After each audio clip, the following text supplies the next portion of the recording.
আসসালামু আলাইকুম। আজকে মূলত এসেছি, দেখতে পাচ্ছ এই আম গাছ। এই আম গাছটা মূলত আমাদের অনেক দিন আগে লাগিয়েছিল, আওতার কারণে বড় হয়নি এবং লতা ওঠে গাছে। লতাগুলো আমি পরিষ্কার করতে এসেছি। এই লতা উঠে আম গাছটা ছোপ খাইয়ে দিয়েছে, আম গাছটা বড় হয় না, কিন্তু কোনোবার আম ধরে না, কিন্তু এবার প্রচুর পরিমাণে আম ধরেছে। তাই আমি লতাগুলো পরিষ্কার করতে চলে এসেছি।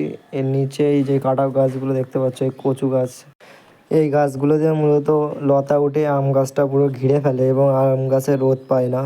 এবার প্রচুর পরিমাণ আম হয়েছে, এই জন্য আমি পরিষ্কার করতে এসেছি। এই আম গাছে যখন লতা না ওঠে, কিছু লতা উঠছিলো, সেগুলো আমি কেটে ফেলি। আর এই নিচে এই যে এই গাছগুলো দেখতে পাচ্ছ, এইগুলো মূলত কাটা গাছ। এই কাটা গাছের জন্য অসুবিধা হচ্ছিলো, এগুলো পায়ে ফুটছিলো খুব। এই জায়গাটা হলো আমাদের পারিবারিক কবরস্থান। পারিবারিক কবরস্থানের সাইডে এই জায়গাটা, এই পাশে হলো কবরস্থান আছে, এটা হলো আমাদেরই বাড়ির কবরস্থান। এছাড়াও এই জায়গাটা অনেক জঙ্গল হয়ে গিয়েছে, পরিষ্কার করতে হবে। এই আম গাছের আমগুলো প্রচুর পরিমাণে টক, কিন্তু পাকলে একদম গুড়ির মতন মিষ্টি। এই সাইডে যে দেখতে পাচ্ছ, এটা হলো আমাদের কবরস্থান। এই বাগানটাতে দেখতে পাচ্ছ, এটা হলো কবরস্থান। এটা কিন্তু খুবই বড় একটা কবরস্থান, এটা আমাদের পারিবারিক কবরস্থান।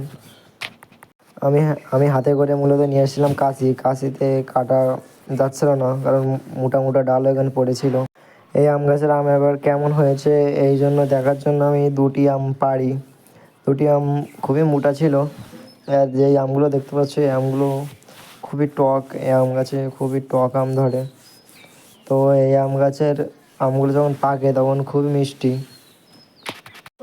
তো আমি ওই আম দুটো পেড়ে বাড়ি নিয়ে চলে আসি। বাড়ি নিয়ে আসার পরে আমি যেভাবে কাটা যায় ছিলে এবং কেটে ফেলি। কাটার পরে আমি ওই বাড়িতে যে মশলাগুলো ছিল, ঝাল এবং না ওটাকে কী বলে, গুঁড়ো লঙ্কা এবং লবণ দিয়ে মেখে খেয়ে দেখি কেমন হয়েছে। তা খেয়ে দেখার পরে দেখি খুবই টক। তা আমি কিছুটা খাই। আমি একটু টক খেতে ভালোবাসি, তাই আমি কিছুটা খাই। তো ভালো থাকবেন, সুস্থ থাকবেন। আসসালামু আলাইকুম রহমতুল্লাহ।